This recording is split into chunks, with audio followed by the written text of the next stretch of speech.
Hello everyone, good morning. आज मैं सुबह सुबह वीडियो बना रही हूँ। तो आज मैं आप सबसे बात करने वाली हूँ अघोरा वन बुक के बारे में, at the left hand of God, और रिटन बाय रॉबर्ट ई स्वोबोदा। तो इससे पहले मैंने वीडियो बनाया था 2 साल पहले, चैप्टर 6 ऋणानुबंध के बारे में। आज मैं बात करना चाहती हूँ चैप्टर 4।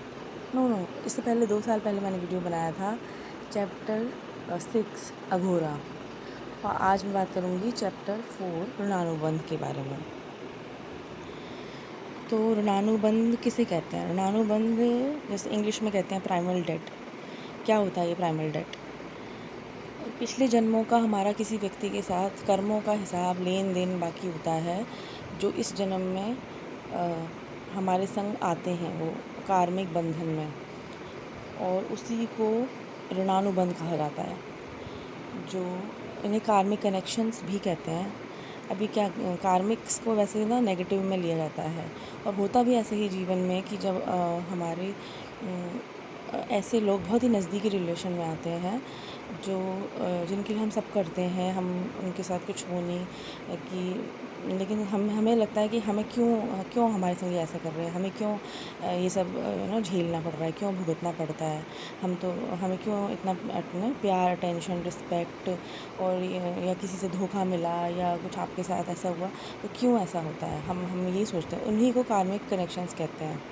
कार्मिक पिछले जन्मों के किए गए कर्मों का प्रतिफल होता है, अब वो अच्छा हो या बुरा हो।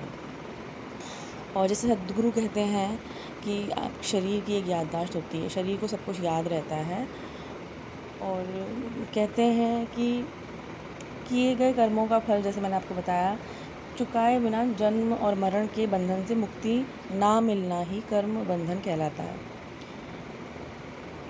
और जैसे बाकी जैसे हम कोई छूते हैं वो तो अलग बात है कि उसको याद, शरीर को याद आता है। सबसे ज़्यादा प्रभाव पड़ता है शारीरिक संबंधों का, रिलेशन, फिज़िकल रिलेशंस की छाप बहुत ज़्यादा मन पर पड़ती है। शरीर को बहुत ज़्यादा लंबे टाइम तक याद रहता है।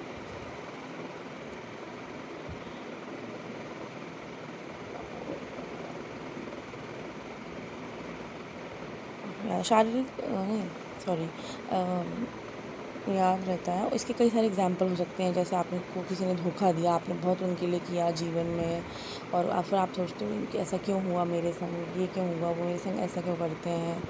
तो ये सब होता है कि आपके संग आपकी चोरी हो गई, आपको किसी ने धोखा दिया, डिच किया, आपकी इंसल्ट की।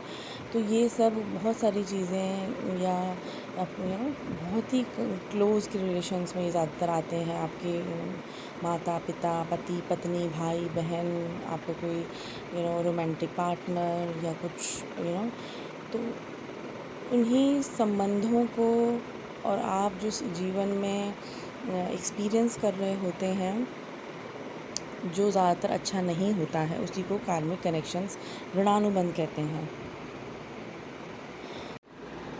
और एक और बात कहते हैं कि ऋणानुबंध आपका जिस किसी व्यक्ति के साथ है, हो सकता है वो थोड़े समय के लिए वो किसी के संग जीवन भर भी हो सकता है। उसको चुकाए बिना आप जन्म और मरण के चक्र में, साइकिल में आते ही रहते हैं। उसको चुकाना ही होता है, और कोई इसका वो नहीं होता कि आप इसको ना चुकाएं, चुकाना ही पड़ता है। जैसे ऋणानुबंध का मैं आपको एग्जांपल देती हूँ। वैसे मैं बता चुकी हूँ कि जैसे आपको किसी ने धोखा दिया, आपका पैसा चुरा लिया, तो जैसे आपका पैसा चुराने का या धोखा वही देगा जिससे आपने पिछले जन्म में उसके संग उसका पैसा छीना होगा, उससे चोरी किया होगा, या कुछ उसको धोखा दे के उसको किया होगा। तो वही वो आपसे इस जन्म में उसने पैसा चुराया है, या आपको किसी उसमें बिट्रे किया है, दोस्ती में किया है, प्यार में किया है, शादी में किया है। उसमें कुछ ऐसे भी हो सकते हैं, आपसे आपका पैसा भी गया, आपका मेंटल भी, इमोशन से भी और फिज़िकल भी हो वो, तो वो इस जन्म में आपसे लेने ही आए थे, क्योंकि आपने पिछले जन्म में उनका संग कुछ तो ऐसा आपका रहा था कि वो उनको इस जन्म में आपसे वो लेने ही आए थे। और जब वो लेने का वो पूरा हो जाता है तो वो चले जाते हैं, वो एक ऋणानुबंध पूरा हो जाता है। लेकिन फिर आप उसको आप जैसे आपने पिछले जन्म में किसी ने पैसा चुराया आपका, आपने पिछले जन्म में उसको कर्म नहीं बनता अगर अगर आपने सपोज़ आपने उसको धोखा दिया था, उसको कुछ चोरी बिट्रे से किया था, तो ऋणानुबंध बना।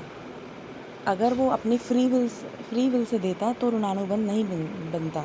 ऋणानुबंध इसीलिए बना, तो इस जन्म में वो ये करने ही आए थे, तो वो पे ऑफ करना ही पड़ता है।